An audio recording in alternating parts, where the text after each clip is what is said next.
Hi everyone, welcome back to Just Shaysa. Today is another Wednesday where we will be interviewing an amazing SheEO. She goes by the name of Savoy. We go way back, and I'm super excited to have her on, get to know her a little bit for you guys, as well as exposing her talents. She is out of Texas now, but that doesn't mean we can't interview her and give her the platform she needs to tell us what she can do for us, right? All right, so you already know what to do. Subscribe, turn on your notifications, like, share, comment, and make sure you follow our Instagram page so you can keep up with all of the SheEOs and topics we have going on in the following months, okay? So let's jump into our intro and then jump in our interview with Savoy.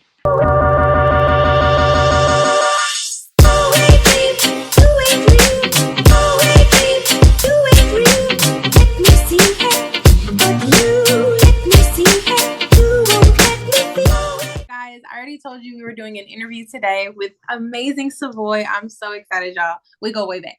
So I'm super, super excited to talk to her and share her experience with you guys. I'm going to let you introduce yourself, obviously, who you are, what you do, and we'll go from there. All right, so I'm Savoy. Oh my goodness, I'm so nervous. Okay, I'm a student right now, and on the side, I am working on rebranding my business. I do hair, and I really want to switch from being an actual barber into a more of a woman stylist because I see that's where my passion is more. So that's what I'm working on right now. It's in the building blocks in the works, and I want to go back to cosmetology school and everything like that. So that's who I am. I'm 25, almost at 24. Yep. And yeah. No, I love it. I love it. I think that that's super important. I wanted to definitely do yours with the building block aspect because everyone thinks that you just kind of start off in one position or you're just like, you got it made, and that's not how this works. It's not how it works. So with that being said, tell me about your journey. How did you get to the point where you knew you wanted to switch? So I've been doing hair since my second year of college. Well, I've always loved hair when I was little, but my second year of college, I really got into it. And then when I moved to Michigan, I met my mentor. Her name is Bianca. Shout out to Bianca. She's the reason I'm here. I'm so serious. Great mentor. And she just showed me different things I could do. And, I wanted to capitalize, but I didn't want to copy everything. So I was like, let me try barbering. It's fun. It's nice. It's a different environment as a woman, and it's a lot harder because it's like, oh, when I was in school, I've gotten, oh, are you gonna do my eyebrows? Are you gonna give me a massage? No, I'm here to cut your hair. Right. And you have to really learn how to stand your ground. You have to know, like, these are men you're dealing with. Yeah. And it's a different type of environment, especially as a woman barber. And so eventually I don't want to say I felt uncomfortable, but I felt like I couldn't keep up with what they wanted because men are picky. Okay. You think women are picky? Men are picky. The hair is not right here. Man, men are very picky. Yeah. And also the just male dominant industry, it's cool, but I just want to be at peace and be more where I feel more comfortable. I want to have conversations with other women. I like talking about sports. I play sports, but I don't want to talk about LeBron from 8 to 9.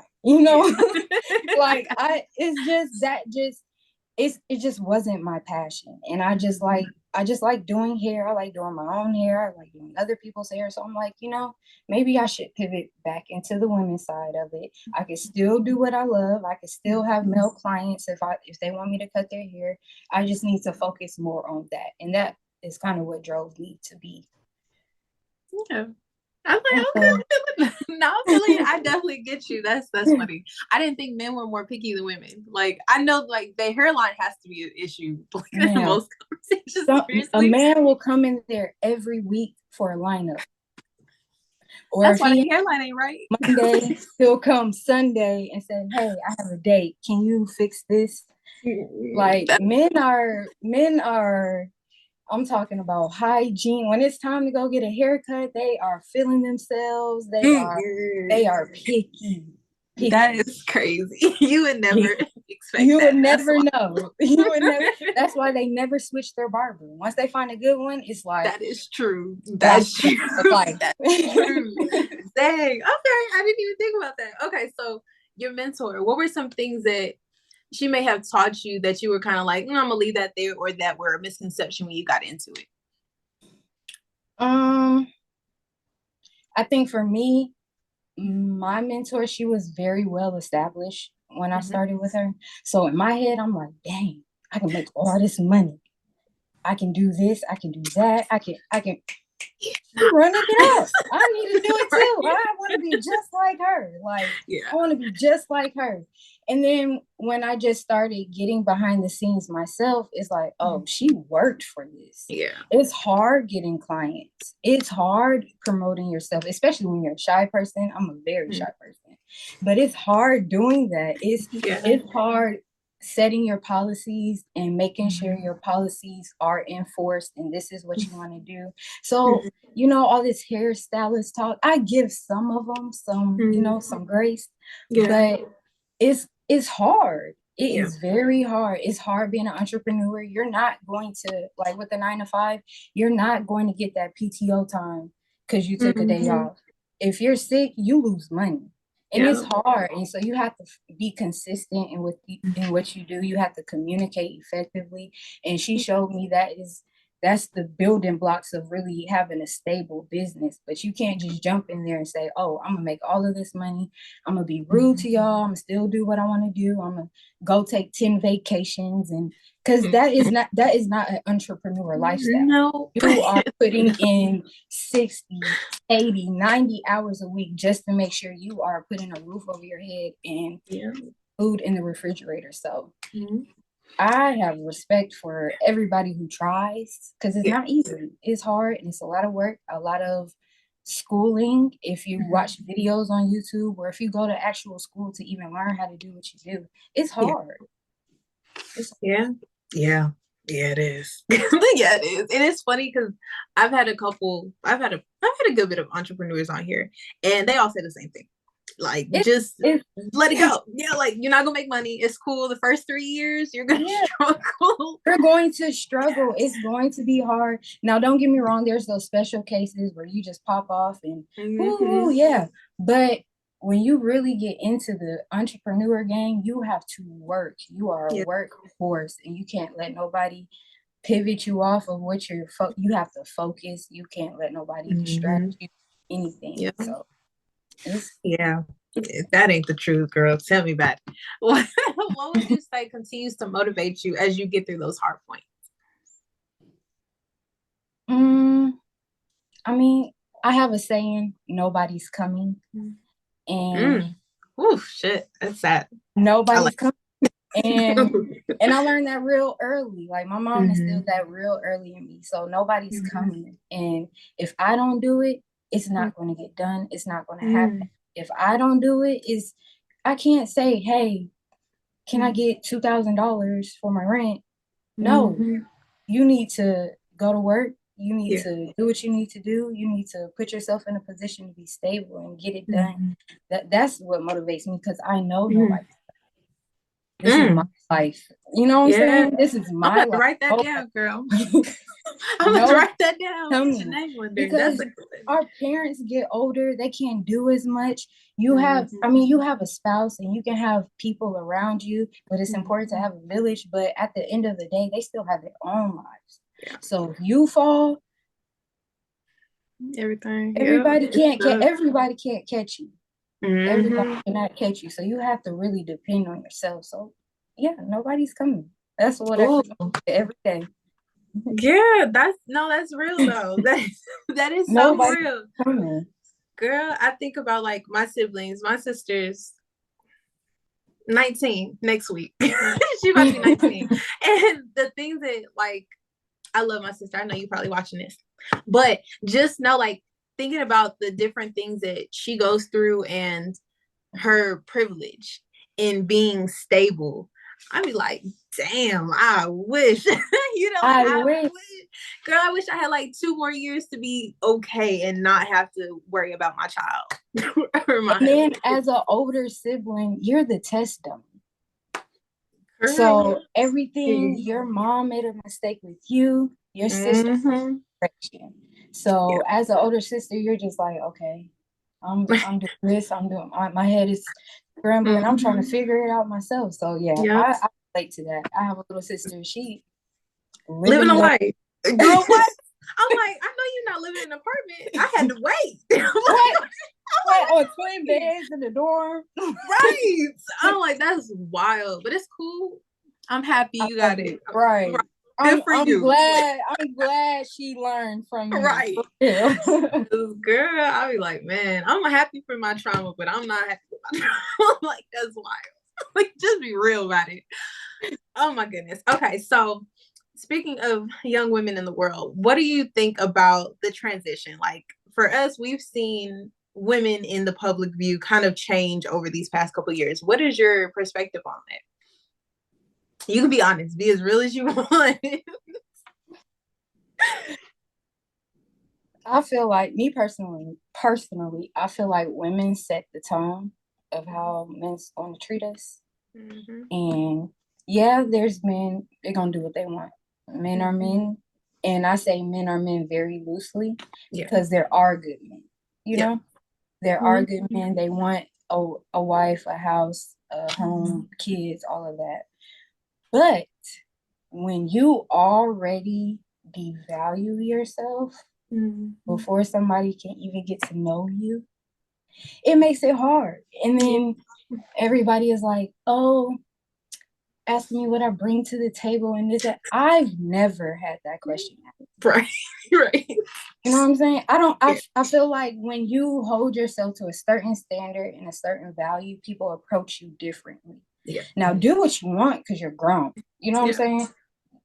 That's just not my ministry. Right. That's just not my ministry. But I just feel like if we already know as women, we want to be treated a certain way, we want to be taken serious and everything like that, why make yourself unserious? Why already like, oh, he's going to do what he wants, this, that, and the other. Yeah, he can do what he wants, but not with you. Set that boundary. Like, you really have to set a boundary. And I feel like I don't like celebrities. I feel like they push an image, and I don't like the image that they try to push. Don't get me wrong. Have fun.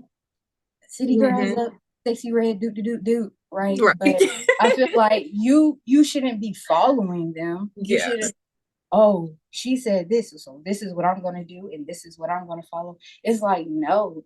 And then I just feel like as a woman, you need your own.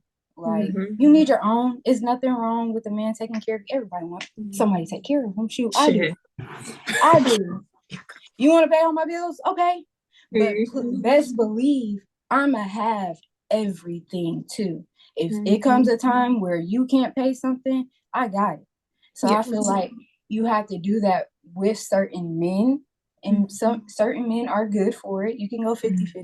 Certain men are good for that because they'll take care of you. They're loyal. You know what I'm saying? Certain men are good for that. But for the rest of these people, stop giving yourself to them. Like, stop making them not work for it. Yeah, I know you want to do your thing too. You want to get your rocks off too. But I promise you, it is not worth it. Yeah, it's not worth it. It's like, okay, you did what you did. You got nothing out of the situation. And everybody's like, oh, some money. But in my eyes, sex is dick pussy transaction. Period. And ain't enough bills in the world. Dick pussy transaction, because that bill gonna be due next month. I'm trying to tell you, girl. I just feel like we just cut it off. Don't give it up so easily. Like, make him put time and work into it and this, that, and the other. And if you feel the vibe, like he just wants some sex and that's what you want to, and y'all come to that agreement, that's cool. But if you want something more, don't just be, oh, these niggas ain't nothing. These niggas ain't this. These niggas ain't this. And you're doing this, that, and the other. make sure these people care about you, working for you, like working to get to know you, giving you your time, like want to know your dreams and aspirations. Some of these folks don't even know your favorite color, but you sucking dick. And that's it's so funny because that's so true. And because it's like, what else can you say? That's the truth. And then it's promoted like that's what all men want. And I think that's a big thing too. I was talking to my husband Tony about it, and it was always like, well, women are out here only doing certain things to get attention. Yes, I'm sure a lot of women are. However, it overshadows the women that are really just, shit, I want to look nice too. Why do I have to do it for someone's attention? But then you flip it, all men want girls with BBLs, or they want somebody that has all the money in the world, that's only traveling, that doesn't have this, that doesn't have that, but has all the aesthetics, when in reality, that's not what they want either. And I think the biggest point that you pointed out was stop making it like headline news. It doesn't need to be the only thing that we talk about and pushing to other people. Like that's not what everybody wants, and that's not even what women want. That shit is uncomfortable. Walking around here with your ass out all day. It is uncomfortable.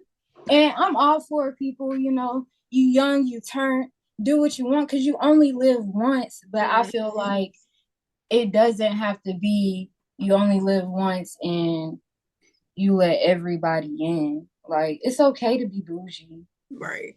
It's okay to be like, nah, bro, like I need something more. I need some right. more. Like this is not gonna cut it. I need your emotional time. I need your time. I want to get to know you. And a lot of men don't want that. A lot of men want wives, want families. Man, she acting like this, but I'm trying to work it out. I hear it all the time as a barber. Right. I hear all the time as a barber. I hear, and I hear both sides. I hear, oh, I got this little girl and this, done. I hear that all day. But I hear a lot of men say, man, she just be tripping and I don't be trying to doing that. I just be trying to build and be with my kids and all this. They be complaining and I don't want to say crying, but crying. Well, like, they be crying. They be crying. Yes. And then some men get to a breaking point where it's like, she not gonna do right. I'm finna be in the streets, and they turn into that. They turn into it. I seen it. I seen a married man turn into it expeditiously in a matter of 2 months. I was like, oh, not 2 months. He was working. No, but he been working on it for years, and he was telling me, I've been working on it for years. I've been working on it for years. He was like, we both did our dirt, but I promise you, I've been working on it. And he was like, but it just don't. And he was like, so I gotta, everybody. And he was like, when I go to dating, everybody is just on some BS. Even my daddy say, my daddy found a nice lady. Her name is Miko. If you watching this, Miko, hey, she's really nice. But before her, like, he was like, this dating scene is terrible. Yeah. It's terrible. Because everybody's looking for something. Everybody trying to keep up with everybody. It's a lot. Yeah. Yeah, I agree. I definitely agree. Trust me. If I wasn't here, I'd probably be asleep. If I wasn't married, I'd be asleep. Because fucking these people nasty too. I don't keep your man. If you got a man and he doing you right, keep your man, keep your dog, keep your kid. Keep that happy because it's piss out here. It's piss out here. That's so true. It's piss out here. Let me see. I done lost my train. Okay. So growing up, at least for me, I remember mental health, we didn't really talk about it the way they do now. So would you say when you were younger, your mental health was better or worse, or were you knowledgeable, I guess, or has it changed since you've gotten older? I think I was always in tune with how I felt as a kid. Like if I was crying, I could tell you what's my reason. Or if I'm mad at somebody, I could tell you why I'm mad at you. Like you didn't sit down here with me. I'm upset with you. That's how I was as a kid. But I think mentally as a kid, I was okay because I had outlets. Yeah. Now, if I were to just sit in the house, based on the family dynamic, that would have been a whole, that would have been a whole whirlwind. I'll probably I'll probably be far worse if I didn't have like my sports outlets to venture into. So, but my mom, she is a very blunt woman. So, like, if I'm sitting in my room, she's like, "Are you okay? Are you suicidal?" And it's just like, she was like, that's how blunt she was. "Are you okay? Do we need to go talk to somebody? Are you okay?" Because I personally feel like, well, I know she went through postpartum depression, you know, and it lasts a long, long time. So she was very adamant. "Are you okay? Or do we need to talk to somebody? Do we need to go see somebody?" So I will say my mom did try to, she did it in her own way. It was a little kind of like, it was jokey, but very blunt wise. But she was so serious. Like, "Are you really okay?" And even to this day, like, "Do I need to set you up with somebody? Are you okay?" Like, she does make sure, I will say my parents did make sure I was okay for the most part mentally. Now they did have their ways, but but in society, I think it's not talked about enough. And the very subtle stuff that will like lead up to it, like people sleeping all day and not taking showers and not cleaning their room. Like, that's very dangerous territory, and people don't like to talk about it. And people say, "Oh, well, you didn't tell anybody. They've been screaming for months. I'm not okay. I'm not okay." People don't take that serious until, God forbid, somebody killed themselves or something happened. So I think people should start taking those signs very seriously. Like, when your friends are one moment, "Yeah, I want to go here, I want to do this and this, that, and the other," and then they say, "Guys, I don't really feel like it no more." You need to be like, "Do I need to come over there? Are you okay?" You need to be there, because she might be going through something for real. And I've had that happen to me where I felt like, okay, I've been in isolation by myself, and I felt like I was telling people, "I'm not okay. I'm not okay." And I felt like nobody was hearing me. And it just, I don't know. So now that I am okay, I try to listen to people when they say they're not okay.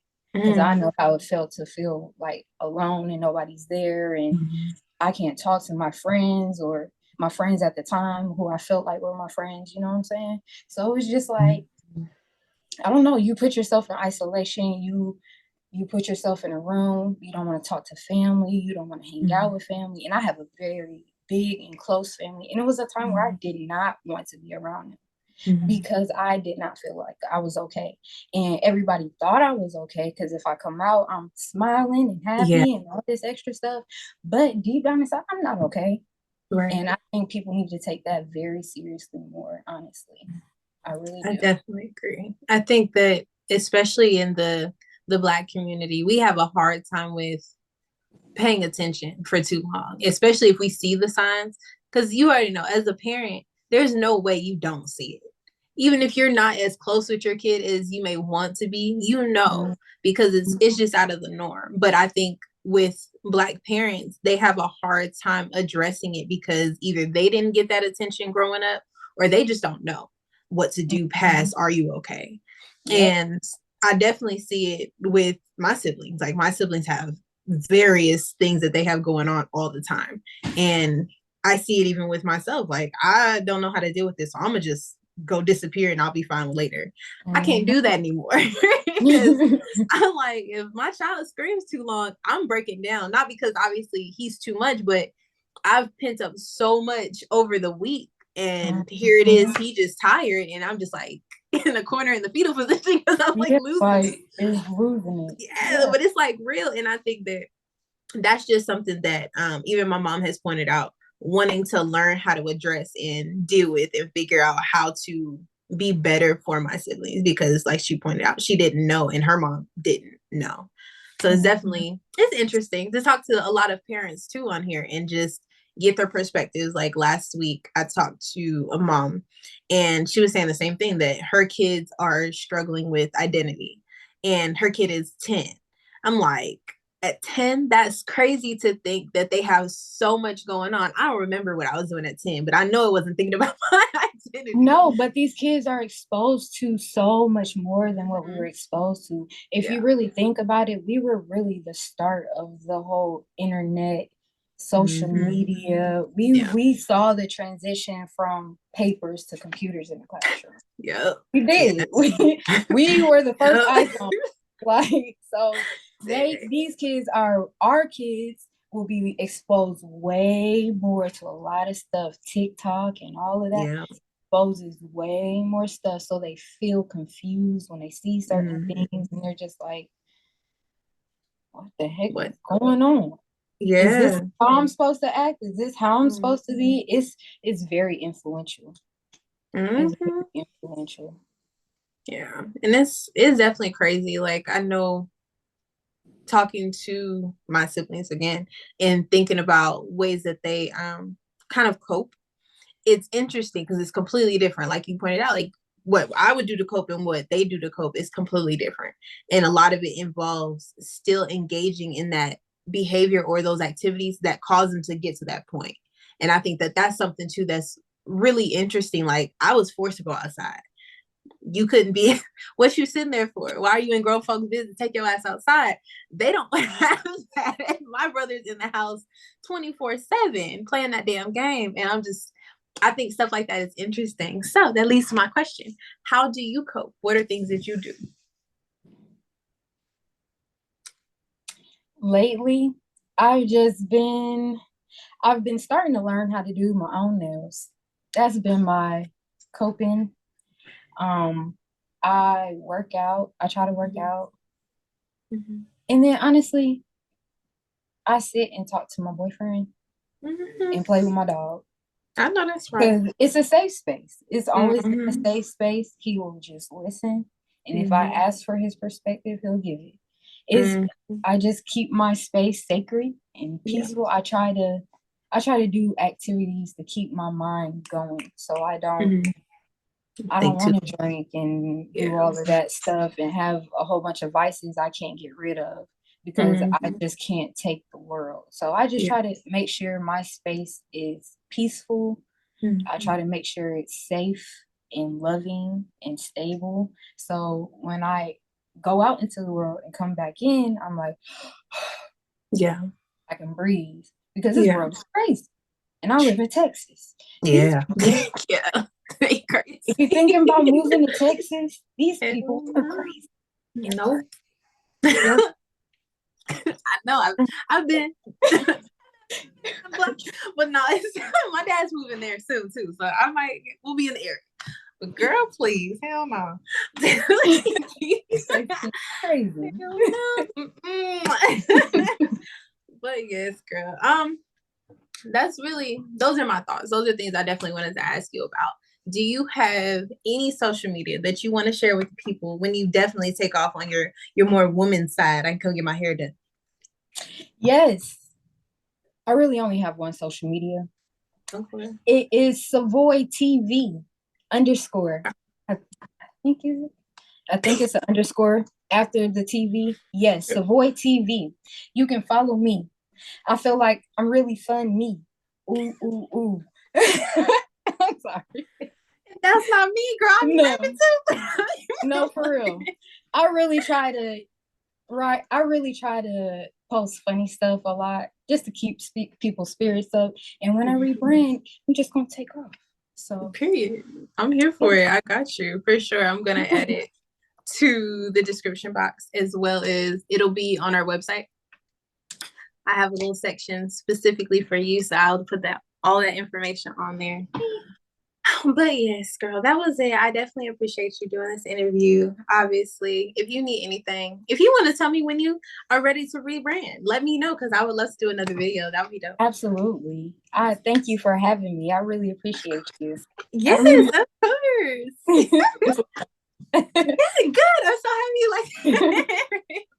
Well, yes, guys, that was it. That is our interview. You already know, every Wednesday. This is my goal. So if you know people who know people who know people, let me know, because I'm down to do more interviews. But until Saturday.